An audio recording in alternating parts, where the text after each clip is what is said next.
Hello students, welcome back to the next video of Vedanta commerce. आज की class में हम लोग बात करने वाले हैं कैश बुक के बारे में। इससे पहले एक वीडियो कैश बुक के ऊपर आ चुका है और उसमें हम लोग बेसिक कैश बुक के बारे में समझे और कुछ क्वेश्चन डिस्कस किए थे ताकि आपको और अच्छे से समझ में आ पाए। आज हम लोग बात करेंगे डबल कॉलम कैश बुक के बारे में बात करेंगे। हम लोग फर्स्ट क्लास में इससे पहले वाले वीडियो में डिस्कस किए थे कि 3 तरीके का कैश बुक बनता है: single column cash book, double column cash book, triple column cash book. तो सिंगल कॉलम काफी आसान होता है, मगर डबल कॉलम कैश बुक में आपके थोड़ी बहुत कॉम्प्लिकेशंस आते हैं। और अगर एग्जाम की बात करें तो एग्जाम में भी डबल कॉलम कैश बुक ही आता है। ठीक है, तो डबल कॉलम कैश बुक जो है इसमें बेसिकली होता क्या है आपको हम डिस्कस किए थे। अगर कोई दुकानदार, कोई बिजनेसमैन कैश में ट्रांजेक्शन करता है और बैंक में भी ट्रांजेक्शन करता है और दोनों का एंट्री आप कैश बुक में करना चाहते हैं तो आप डबल कॉलम कैश बुक बनाएंगे। यानी कि जो अमाउंट का कॉलम है, डबल कॉलम कैश बुक कहने का क्या मतलब है, जो अमाउंट का कॉलम है उस वो 2 कॉलम बनाएंगे। डेबिट साइड में 2 कॉलम, क्रेडिट साइड में 2 कॉलम। एक कॉलम रहेगा कैश का और एक कॉलम रहेगा बैंक का। ठीक है, चलिए। और कुछ कंडीशंस पहले हम लोग देखेंगे डबल कॉलम कैश बुक में कैसा कैसा कंडीशंस के क्वेश्चन आ सकते हैं, वो कंडीशन को समझेंगे और फिर उसके ऊपर चर्चा करेंगे। तो सबसे पहले हम कोशिश करेंगे आपको कि फॉर्मेट एक बार बता दे तो आपके लिए थोड़ा आसान हो जाएगा। तो चलिए शुरू करते हैं सीखने और सिखाने की प्रक्रिया को। चलिए, जैसा कि देख पा रहे हो तुम लोग स्क्रीन पे, आपका कैश बुक का डबल कॉलम कैश बुक का फॉर्मेट है। ठीक है, पहले क्या होता था, सिर्फ और सिर्फ एक कॉलम रहता था अमाउंट का, दैट इज कैश का कॉलम। पर अब चूंकि डबल कॉलम कैश बुक बनाए हैं, यानी कि हम लोग वैसे दुकानदार का काउंटिंग कर रहे हैं जो बैंक के थ्रू भी ट्रांजेक्शन करता है और कैश के थ्रू भी ट्रांजेक्शन करता है। तो सिंपल सा बात है, कोई डिफरेंस नहीं है। सिर्फ कैश का कॉलम जहां बनाते थे, अब आपको एक कॉलम और ऐड करना पड़ेगा, बैंक का कॉलम भी। ठीक है, फिर उसके बाद क्रेडिट साइड में भी देखिए कैश का कॉलम है एंड बैंक का कॉलम है ना। और बाकी सारे चीज वही है, डेट है, particular, voucher number, ledger folio, date, particular, voucher number, ledger folio, cash and bank. तो ये आपका क्या हुआ basically double column cash book का फॉर्मेट है ना। किसी भी तरीके का इसमें तो आपको कंफ्यूजन नहीं हो सकता। अब क्या है, हम लोग बारी बारी से सीखेंगे कि आखिर किस तरीके का टॉपिक्स से रिलेटेड क्वेश्चन आ सकता है। तो जैसा कि देख पा रहे हो यहाँ पे लिखा हुआ डबल कॉलम कैश बुक और 2 कॉलम कैश बुक। ठीक है, उसके बारे में बता रहा है कि वैसा कैश बुक जहां पर कैश और बैंक से रिलेटेड ट्रांजेक्शन आपका शो करते हैं। ठीक है, सबसे पहला आपका दिखा रहा है, ये आपका कुछ इंट्रोडक्शन है, ये रहने दीजिए। देखिए जो पॉइंट आपका इंपॉर्टेंट पॉइंट है बस हम वो बताते चले जाएंगे, बाकी ये सब देखने का जरूरत नहीं है। अगर हम ये नहीं भी बताएंगे तो भी आप सारा क्वेश्चन बना पाओगे आराम से, मगर आपके इंट्रोडक्शन के लिए हम आपको बता दे रहे हैं। ओपनिंग बैलेंस, ओपनिंग बैलेंस मतलब क्या होता है, पिछले महीने का अगर कुछ बचा हुआ बैलेंस है तो उसको इस महीने ट्रांसफर करेंगे, उसको क्या कहते हैं, ओपनिंग बैलेंस। आपको याद होगा हम बताए थे पिछले वीडियो में कि हर महीने कैश बुक बनता है। कैश बुक जो है वो मंथली बेसिस पे बनाया जाता है। तो अगर आप फरवरी में कुछ पैसा बचा हुआ है तो उसको कहाँ ट्रांसफर करेंगे, मार्च में ट्रांसफर करेंगे, ऑब्वियस सी बात है। तो अगर कैश का कुछ बैलेंस ट्रांसफर कर रहे हैं तो कैश कॉलम में लिखेंगे, और अगर बैंक का कुछ पैसा ट्रांसफर कर रहे हैं तो बैंक कॉलम में लिखेंगे। हो सकता है कि फरवरी में टोटल आपका कलेक्शन बैंक के थ्रू हुआ 80,000 का और पेमेंट किए 60,000, तो 20,000 रुपीज आपका बचा हुआ है। तो ये 20,000 आपको कहाँ ट्रांसफर करना पड़ेगा, मार्च में ट्रांसफर करना पड़ेगा। इससे फायदा क्या, इससे होगा क्या कि फरवरी का जो पैसा है वो मार्च में ट्रांसफर हो जाएगा। तो बस ओपनिंग बैलेंस मतलब आप पिछले महीने का ट्रांसफर कर रहे हो अगले महीने में। ठीक है, तो इसका आप पोस्टिंग अच्छे से जानते हो। आप क्या करते हैं, डेबिट साइड में इसका पोस्टिंग करते हैं, है ना। जैसे मान लीजिए ये आपका डेबिट साइड है, तो आप क्या करते हो, 1 मार्च को आप ट्रांसफर कर रहे हैं तो टू बैलेंस बीडी लिखते हैं, और जितना अमाउंट कैश में है वो कैश में लिख देंगे, और जितना कॉलम अमाउंट बैंक में है वो बैंक में लिख देंगे। हम लोग क्रेडिट साइड में कुछ नहीं लिखते हैं। जो भी ओपनिंग बैलेंस ट्रांसफर होता है वो कहाँ ट्रांसफर होता है, डेबिट साइड में ही ट्रांसफर होता है। नेक्स्ट टॉपिक है आपका बच्चों कॉन्ट्रा एंट्री। कॉन्ट्रा एंट्री क्या होता है, देखो कुछ ट्रांजेक्शन ऐसे होते हैं जहां पर कैश और बैंक दोनों इन्वॉल्व होता है। अब कॉन्ट्रा से नाम याद आया होगा आपको, कॉन्ट्रा गेम, आई होप कि आप लोग खेले होंगे कॉन्ट्रा। तो वो कॉन्ट्रा गेम से रिलेटेड नहीं है ये। कॉन्ट्रा एंट्री यहाँ पर हम लोग खेलेंगे, मगर वो कॉन्ट्रा गेम अलग था और ये कॉन्ट्रा अलग है। कॉन्ट्रा कहने का मतलब होता है वैसी एंट्रीज जिसमें बैंक एंड कैश दोनों इन्वॉल्व है, यानी कि वैसा ट्रांजेक्शन जिसमें बैंक और कैश दोनों इन्वॉल्व है। और ऐसा बहुत कम ही ट्रांजेक्शन होता है। पहला ट्रांजेक्शन है, अगर आप डिपॉजिट किए हैं बैंक में, डिपॉजिटेड इनटू बैंक, अगर आप बैंक में जमा कर रहे हैं तो क्या होगा। तो सिंपल सा बात है भाई, अगर आप बैंक में जमा कर रहे हो तो बैंक बैलेंस बढ़ेगा और कैश बैलेंस घटेगा, है कि नहीं। बैंक बैलेंस बढ़ेगा और कैश बैलेंस घटेगा। तो ये जो ट्रांजेक्शन है, मान लीजिए आप 20,000 रुपीज जमा किए, तो यहाँ पर आप देख रहे हो कि बैंक भी इन्वॉल्व है और कैश भी इन्वॉल्व है। तो इस तरीके के ट्रांजेक्शन को क्या बोलेंगे, Contra entry. Sir Contra entry कब नहीं होता है, तो सिंपली आप राम को मान लीजिए पे किए, paid to Ram ₹5,000 in cash, आप कैश में पे किए, तो इसमें बैंक इन्वॉल्व नहीं है, राम को पे कर रहे हैं, तो कैश बैलेंस आपका क्या हो जाएगा, रिड्यूस हो जाएगा। अच्छा, आपको ये भी ध्यान में रखना है, आपको याद होगा कैश बुक बनाने वक्त सिर्फ और सिर्फ हम लोग कैश की बात करते हैं। तो अगर कैश से रिलेटेड कोई ट्रांजेक्शन है या फिर बैंक से रिलेटेड कोई ट्रांजेक्शन है तभी एंट्री करेंगे, अदरवाइज नहीं। ठीक है।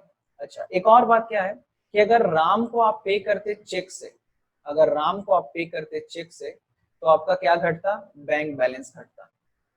सिंपल सी बात है, अगर आप कैश में पे करिएगा तो क्या घटेगा, कैश घटेगा।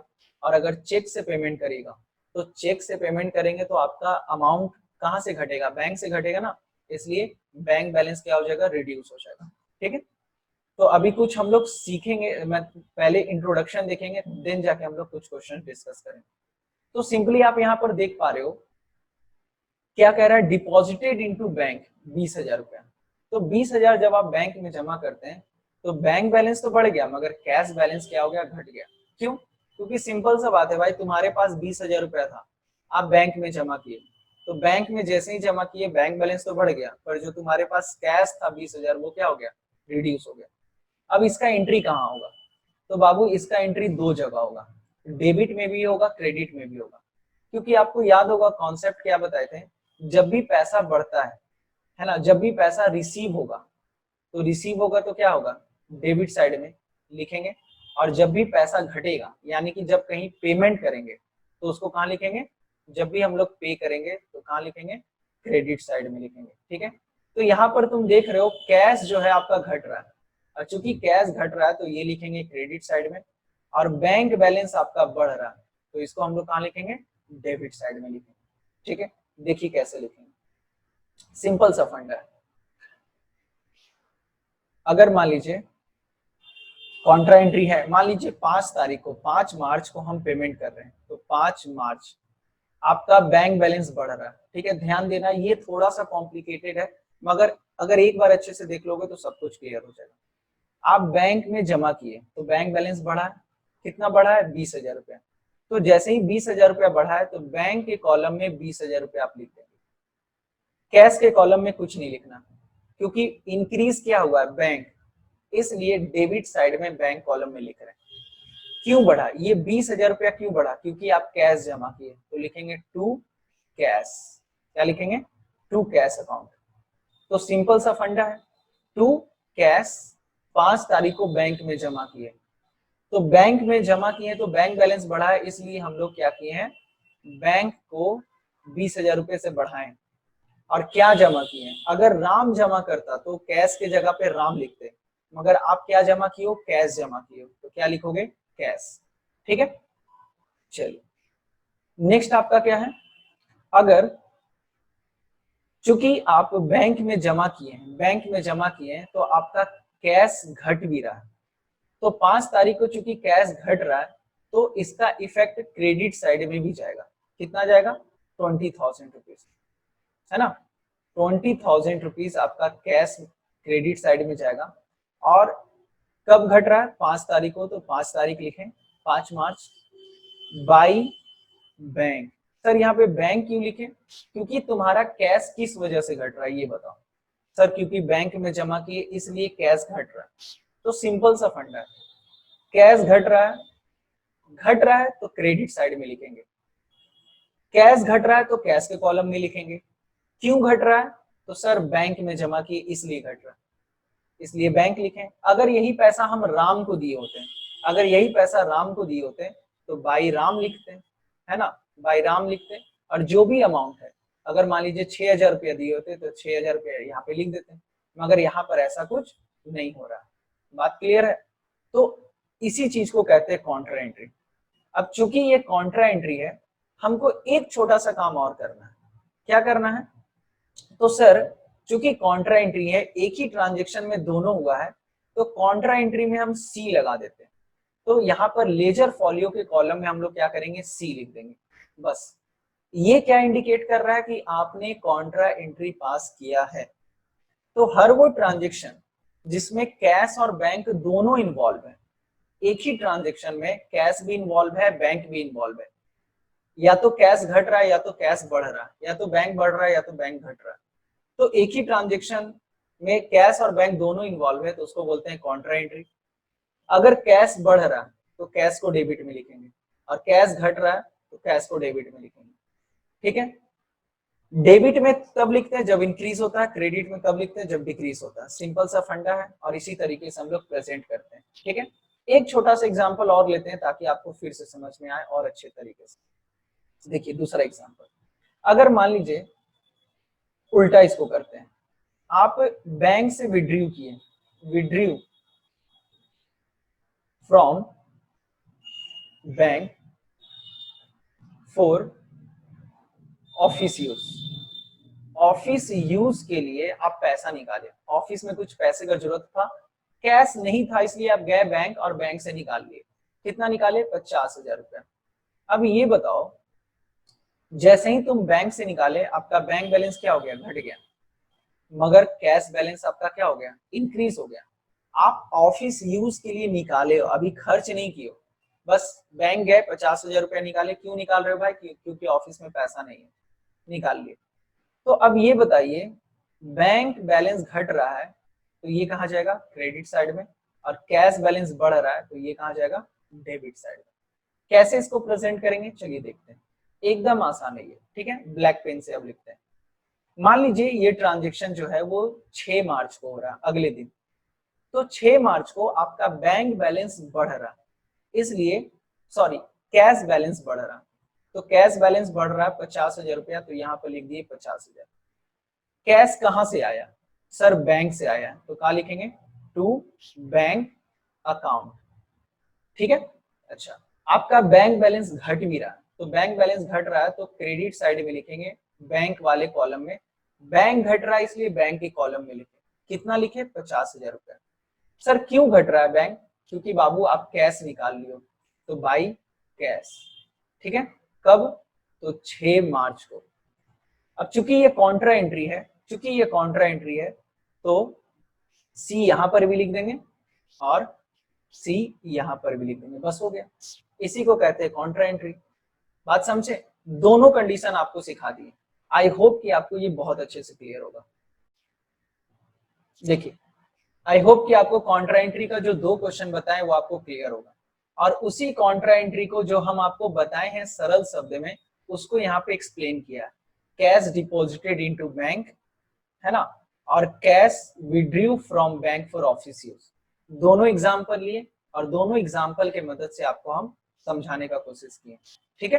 अब देखिए फोर्थ पॉइंट क्या कह रहा है? Receipt of cheque and bank draft. Receipt of cheque कहने का क्या मतलब होता है? जैसे मान लीजिए आप अपने दुकान का अकाउंटिंग कर रहे हो, या फिर हम अपने दुकान का अकाउंटिंग कर रहे हैं। ठीक है? हम कैश बुक बना रहे हैं, आप लोग सभी कोई मेरे कस्टमर हो, आप 50,000 रुपए का सामान कर दे, तो आप 2 तरीके से पेमेंट कर सकते हो। या तो तुम 50,000 रुपया कैश में दे दोगे, या फिर कहोगे अमित सर ये ले लीजिए चेक। आप तुरंत चेक निकाले, आप तुरंत चेक निकाले और साइन करके आप मुझे दे दिए, तो ये भी तो एक पेमेंट का जरिया है ना। आप अगर मुझसे परचेस किए हो 50,000 का, तो आप कैश में भी पेमेंट कर सकते हो, बैंक के थ्रू भी पेमेंट कर सकते हो। तो आप चेक हमको दे दिए, या फिर आज के डेट में तो ऑनलाइन का जमाना है, तुरंत मेरा बारकोड स्कैन किए और पेमेंट कर दिए, जैसे आप लोग पेमेंट करते हो। तो बेसिकली यहाँ पे क्या होता है, तुम्हारा बैंक बैलेंस घट जाता है और मेरा बैंक बैलेंस बढ़ जाता है। तो हम अपना दुकान का अकाउंटिंग कर रहे हैं, तो हम क्या करेंगे, बैंक बैलेंस बढ़ा देंगे। तो सिंपल सा बात है, कोई भी कस्टमर अगर चेक से पेमेंट कर रहा है तो बैंक में एंट्री करेंगे, बैंक कॉलम में एंट्री करेंगे। और अगर कोई भी कस्टमर कैश में पेमेंट कर रहा है तो कैश कॉलम में एंट्री करेंगे। जैसे देखिए, ये जो आपका कैश बुक का फॉर्मेट है, मान लीजिए राम राम मुझे 7 मार्च को पैसा दिया, तो लिखेंगे टू राम। और अगर वो पेमेंट कर रहा है कैश में, है ना, अगर वो पेमेंट कर रहा है कैश में 15,000, तो 15,000 रुपीज कैश कॉलम में लिखेंगे।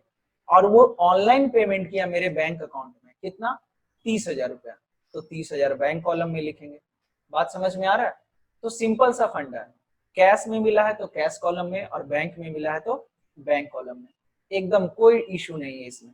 ठीक है, चलिए नेक्स्ट पॉइंट आपका क्या है,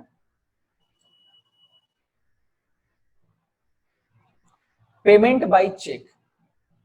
पेमेंट बाय चेक, अब मान लीजिए आप भी पेमेंट करते हो, तो चेक से पेमेंट भी कर सकते हो, कैश में भी पेमेंट कर सकते हो। तो सिंपल सी बात है, पेमेंट जब भी करेंगे तो आपका या तो कैश घटेगा या तो बैंक घटेगा। और भाई कुछ भी घटे आप कहाँ लिखोगे, क्रेडिट साइड में लिखोगे। और अगर कैश में पेमेंट कर रहे हो तो कैश के कॉलम में लिखोगे, और बैंक से पेमेंट कर रहे हो तो बैंक के कॉलम में लिखोगे, है ना। ये सब आपको कभी भी पॉइंट परेशान नहीं करेगा, ये सब मोस्ट इजीएस्ट है। डिसऑनर ऑफ चेक, डिसऑनर मतलब क्या होता है, डिसऑनर मतलब होता है चेक बर्बाद हो जाना, यानी कि चेक का पैसा नहीं आ पाया। थोड़ा समझिए बात को। जैसे मान लीजिए आप मेरे पास आए एज अ कस्टमर, बोले अमित सर मुझे 25,000 का सामान खरीदना, 25,000 का बिल बन गया, आपने मुझे बैंक चेक से पेमेंट कर दिया, आप मुझे एक चेक दिए और फटाक से यहाँ पे साइन कर दिए। ठीक है, ये चेक मेरे पास आ गया। जैसे ही मेरे पास चेक आया, हम उसको बैंक में जमा कर दिए। आपको पता है कि चेक क्लियर होने में 3 दिन का समय लगता है। आई होप कि आपको चेक क्या होता है ये पता होगा। चेक क्या होता है चलो ये भी बता देते हैं। कई बच्चे हो सकते हैं जिनको चेक के बारे में जानकारी नहीं। देखो, मान लो दो बंदा है, ये है सेलर और ये है बायर।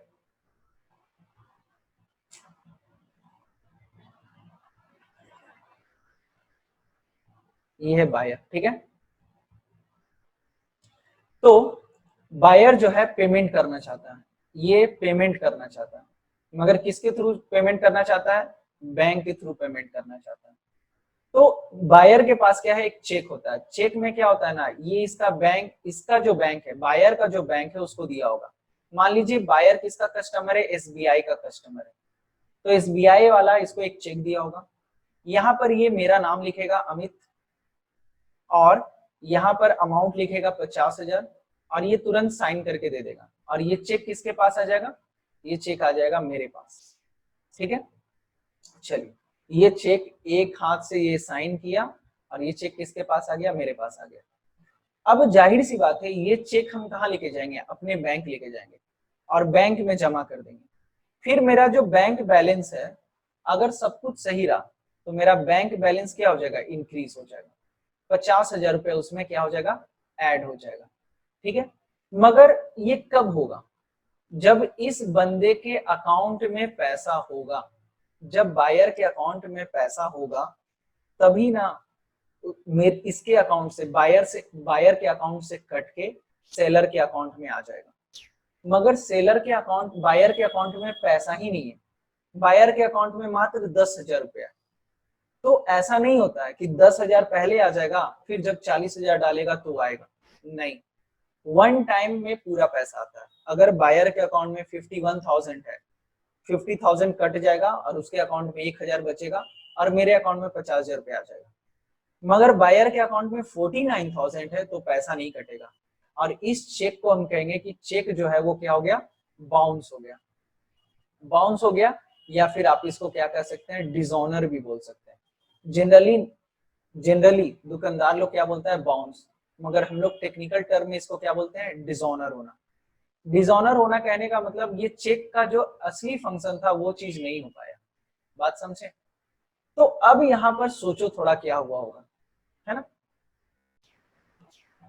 तो सिंपल सा फंडा है यहाँ पे कि अगर डिसऑनर हो जाता है तो क्या करेंगे। तो देखिए अब इसको एक छोटा सा एग्जांपल लेके हम आपको बताते हैं तो आपको सब कुछ क्लियर हो जाएगा। जैसे मान लीजिए राम से आपको चेक मिला, ठीक है, राम से आपको चेक मिला।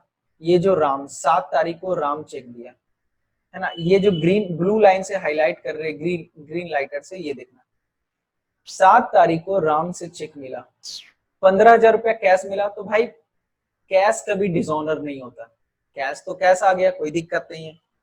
मगर चेक के माध्यम से वो कितना दिया, 30,000 रुपया हम बैंक में जमा कर दिए।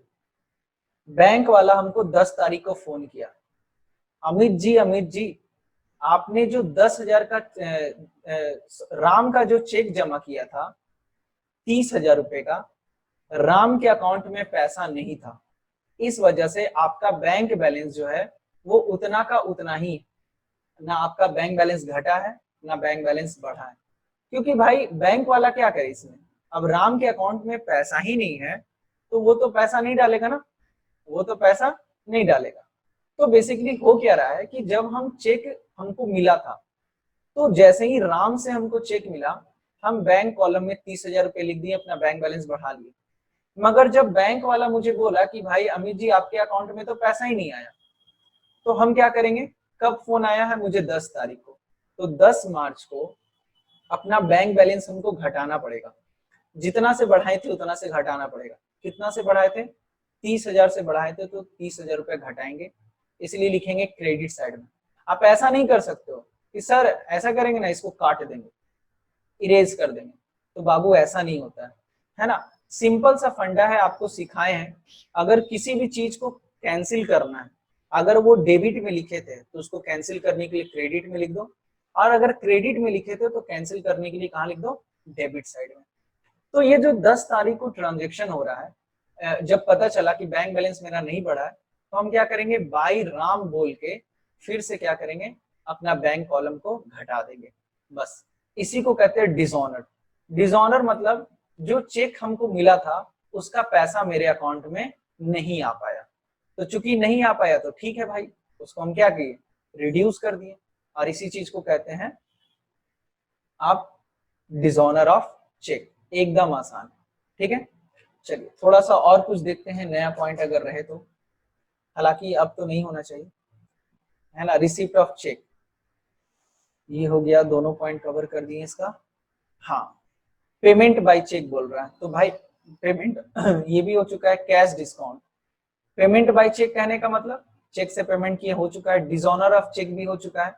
And cash discount, cash discount का एंट्री आप नहीं करते हो, आपको याद होगा आप क्या करते हैं, कैश डिस्काउंट के बदले आप जर्नल एंट्री पास कर सकते हैं अगर चाहे तो, अदरवाइज क्वेश्चन जब तक नहीं बोले तब तक आपको जर्नल एंट्री पास करने का दरकार नहीं। देखिए क्या होता है, जैसे मान लीजिए कोई कस्टमर है, ठीक है, ये मान लो ये कस्टमर है, ये मेरे पास आया, बोला अमित सर बताइए कितना पेमेंट करना, हम बोले 15,020 रुपया, हम बोले 15,020 रुपया तुम्हारा हिसाब किताब बनता है।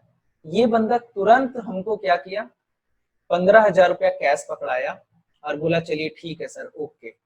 हम बोले भाई 20 रुपया, तो भाई 20 रुपया डिस्काउंट, 20 रुपया छोड़ दिए। हम बोले चलो ठीक है जाओ। तो ये जो 20 रुपया मुझे नहीं मिला ये मेरे लिए क्या है, कैश डिस्काउंट है। और ये बड़े बड़े बिजनेस में होता रहता है ना, बड़े बड़े बिजनेस में छोटे मोटे डिस्काउंट होते रहते हैं।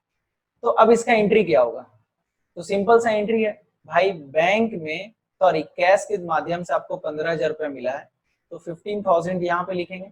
और जो भी बंदा दिया, मान लो श्याम नाम था इसका, तो श्याम है, कब दिया, 11 तारीख को, तो 11 मार्च, ठीक है। तो सर ये 20 रुपए का एंट्री नहीं होगा, होगा, आपको जर्नल एंट्री पास करना पड़ेगा। तो डिस्काउंट आप दे रहे हैं तो क्या हो जाएगा, डिस्काउंट अलाउड, तो जर्नल एंट्री क्या हो जाएगा, discount allowed account DR to Shyam. किसको डिस्काउंट दिए, श्याम को, कितना, 20 रुपया और 20 रुपया। तो इस तरीके का जब क्वेश्चन रहे ना, तो अगर इसका एंट्री आप नहीं पास कर पा रहे कैश बुक में, तो आप क्या करोगे, जर्नल एंट्री पास कर दोगे। ठीक है। और इसी के साथ आपका जितना भी थ्योरेटिकल पोर्शन था डबल कॉलम कैश बुक का वो कवर हुआ, और इससे तुमको समझ में आया कि किस तरीके का क्वेश्चन पूछा जा सकता है कैश बुक में। ठीक है, अब हम कोशिश करते हैं आपको कुछ क्वेश्चन डील करने का ताकि आपको और भी कॉन्फिडेंस आ सके। ठीक है, एक क्वेश्चन यहाँ पे दिख रहा है आपको, क्वेश्चन नंबर 6, इलिस्ट्रेशन 6। इलिस्ट्रेशन 6 को समझते हैं और देखते हैं कि क्या होगा। देखिए हम आपको ओरली बता देंगे कि कहां पर क्या जाएगा। सबसे पहले देखिए क्या कह रहा है, enter the following transaction in the book of cash book with cash and bank column. और जैसे ही कैश एंड बैंक कॉलम बोल दिया, यानी कि ये क्या है आपका डबल कॉलम कैश बुक है ना। कौन सा है, डबल कॉलम कैश बुक है आपका। ठीक है, सबसे पहला ट्रांजेक्शन क्या बोल रहा है, कैश इन हैंड 4000 और कैश एट बैंक 12000। इसका क्या मतलब है, cash in hand cash at bank मतलब पिछले महीने का अमाउंट है ये। तो 1 जनवरी अगर दिख रहा है तो ये जो 4000 और 12000 है ये कहां से आया है, ये आया है आपका बैंक पिछले महीने यानी कि दिसंबर से। तो दिसंबर में 4000 रुपया कैश बच गया था और बैंक में कितना बच गया था, 12000 रुपया। ठीक है, चलिए फिर तो सर इसको कहां लिखेंगे, आपको याद है इसको कहां लिखते हैं हम लोग, डेबिट साइड में लिखते हैं। तो to balance BD, to balance BD बोल के कैश के कॉलम में हम लोग लिख देंगे 4000 और बैंक के कॉलम में कितना लिख देंगे, 12000 रुपए। आई होप कि आपको ये पॉइंट क्लियर होगा क्योंकि इससे रिलेटेड बहुत सारा क्वेश्चन डिस्कस किए हम लोग। ठीक है, next point, sold goods for cash, cash में बेचे, कितना बेचे भाई 13200। तो कैश में बेचे हैं तो कैश के कॉलम में लिखेंगे। रिसीव्ड फ्रॉम सुरेश, अब देखो रिसीव्ड फ्रॉम सुरेश बोल रहा है 2500 रुपया, तो जाहिर सी बात है सुरेश से मिला है तो सुरेश का नाम लिखेंगे। कुछ नहीं बोल रहा है तो आपको मानना पड़ेगा कैश मिला है। देखिए जब तक बैंक लिखेगा नहीं, जब तक चेक लिखेगा नहीं, आप ये नहीं मानना कि बैंक में ट्रांजेक्शन हुआ। अगर क्वेश्चन साइलेंट है, रिसीव्ड फ्रॉम सुरेश, पता ही नहीं चल रहा है कि कैश में दिया है कि बैंक के थ्रू दिया, तो हमको मानना पड़ेगा कैश में दिया वो। तो डेबिट साइड में, डेबिट साइड में कैश कॉलम में इसका एंट्री हो जाएगा, है ना। Next, received a cheque from Ravi and immediately deposited into bank 6400। Ravi ji से चेक मिला है और बैंक में जमा कर दिए, तो जाहिर सी बात है चेक मिला है तो बैंक बैलेंस आपका बढ़ जाएगा और इसका एंट्री कहाँ होगा, डेबिट साइड में। तो चलो एक बार दिखला देते हैं सॉल्यूशन कैसे होता है। ये आपका थोड़ा सॉल्यूशन हॉरिजॉन्टल टाइप में है, कोई बात नहीं, आपको हम हाइलाइटर से हाईलाइट कर दे रहे। देखिए सेल किए हैं तो कैश में बेचे थे इसलिए 13200 रुपया कैश कॉलम में लिखा है, कैश कॉलम में लिखा है ना। अच्छा 1 तारीख को जो पिछले महीने से बैलेंस आया था इसलिए बैलेंस बीडी 4000 रुपया कैश था और 12000 रुपया क्या था आपका बैंक में था। उसके बाद सुरेश, सुरेश जी आए हैं और चेक से पेमेंट किए हैं, तो चूंकि सुरेश जी चेक नहीं सॉरी वो तो कैश में हमको दिया था इसलिए कैश में लिखा है। रवि जी 6400 रुपया चेक से पेमेंट किए हैं इसलिए टू रवि, और चूंकि चेक से पेमेंट किया है इसलिए कौन से कॉलम में लिखे हैं, बैंक कॉलम में लिखे हैं। ठीक है, चलिए आई होप कि आपको ये क्लियर होगा। नेक्स्ट,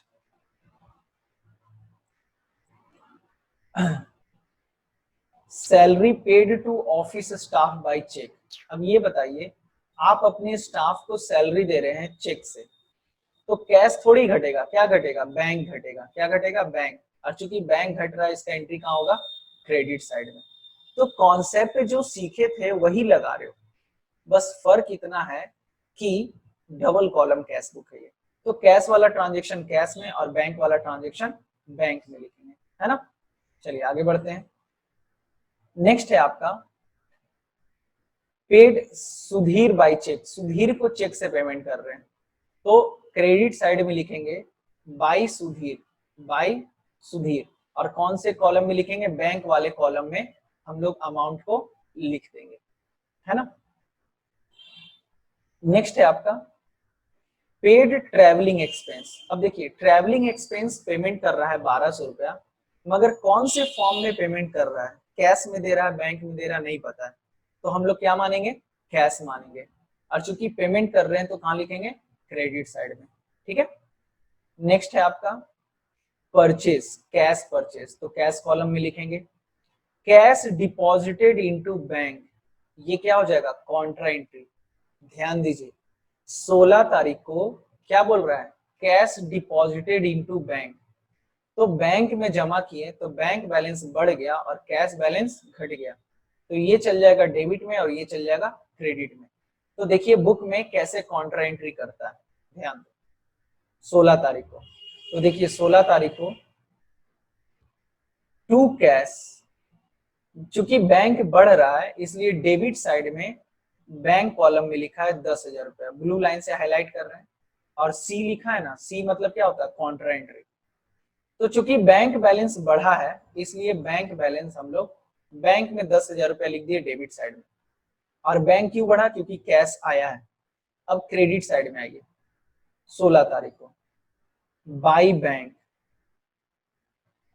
कैश आपका घटा है तो कैश आप घटा दिए, कितना से घटाए, 10,000 से। तो सिंपल सा फंडा है, एक दो क्वेश्चन घर पे बना लोगे ना, सब क्लियर हो जाएगा, एकदम 100% कॉन्फिडेंट हो जाओगे।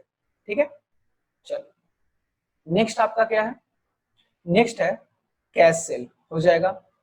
Purchase machinery and payment made by cash, तो कोई दिक्कत नहीं है, मशीन खरीदे हैं तो बाई मशीन लिखेंगे, बाई मशीनरी लिखेंगे। और पेमेंट किए कैश में तो कैश कॉलम में लिख देंगे, कैश कॉलम आपका घट जाएगा। और ये एंट्री कहाँ होगा, क्रेडिट साइड में, है ना। जो भी एंट्री बाई से होता है, बाई वाला एंट्री कहाँ जाता है, क्रेडिट साइड में जाता है। 21 तारीख को paid wages for erection of above machine. Erection of above machine कहने का क्या मतलब है, देखिए आप ये जो मशीन खरीदे हैं ना, हो सकता है कि कुछ गड़बड़ी होगा, उसी को इरेक्ट करवा रहे। इरेक्शन मतलब होता है कुछ सुधार कराना, मतलब कुछ गड़बड़ी हो गया होगा, रिपेयर कराना। तो रिपेयर कराए हैं और 400 रुपया खर्च किए, तो कोई बड़ी बात नहीं है, पेमेंट किए हैं तो क्रेडिट साइड में लिख देंगे। अब नेक्स्ट पॉइंट देखिए क्या कह रहा है, 22 तारीख को withdrew from bank for office use 7500, ये भी क्या है, कॉन्ट्रा एंट्री है। कई कई बार होता है क्या ना कि बच्चे एग्जाम में फंस जाते हैं कि कॉन्ट्रा एंट्री को आइडेंटिफाई नहीं कर पाते। Withdrew from bank for office use, ये कॉन्ट्रा एंट्री है। कैसे, ऑफिस यूज के लिए पैसा निकाले, कहां से निकाले हैं, बैंक से, तो बैंक बैलेंस आपका घट गया और पैसा निकाले हो तो कैश बैलेंस क्या हो गया, बढ़ गया। ठीक है, तो ये क्या हो गया, कॉन्ट्रा एंट्री। बैंक बैलेंस घट रहा है इसलिए ये क्रेडिट साइड में, और कैश बैलेंस बढ़ रहा है इसलिए ये डेबिट साइड में। ठीक है, चलिए next, received a cheque from Anil and deposited into bank. क्या बोल रहा है, अनिल जी आए और अनिल जी बोले ये लीजिए आप 4600 का चेक लीजिए, और हम यहाँ पे साइन कर दे रहे हैं अनिल। अब ये बताओ हम इस चेक को क्या करेंगे, बैंक में जमा कर देंगे, तो मेरा बैंक बैलेंस क्या हो जाएगा, बढ़ जाएगा। बात समझे, तो सिंपल सा फंडा है, 23 तारीख को आप डेबिट साइड में एंट्री करोगे और अमाउंट कहाँ लिखोगे, बैंक कॉलम में। कौन से, बैंक के कॉलम में बैंक इंक्रीज हो जाएगा। अच्छा, कौन दे रहा है, अनिल दे रहा है, तो क्या लिखोगे, टू अनिल, टू अनिल लिखोगे। ठीक है, आई होप कि आपको ये क्लियर होगा।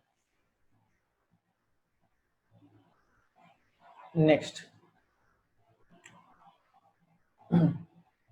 परचेज, नहीं 27 तारीख, Anil check return by bank dishonoured.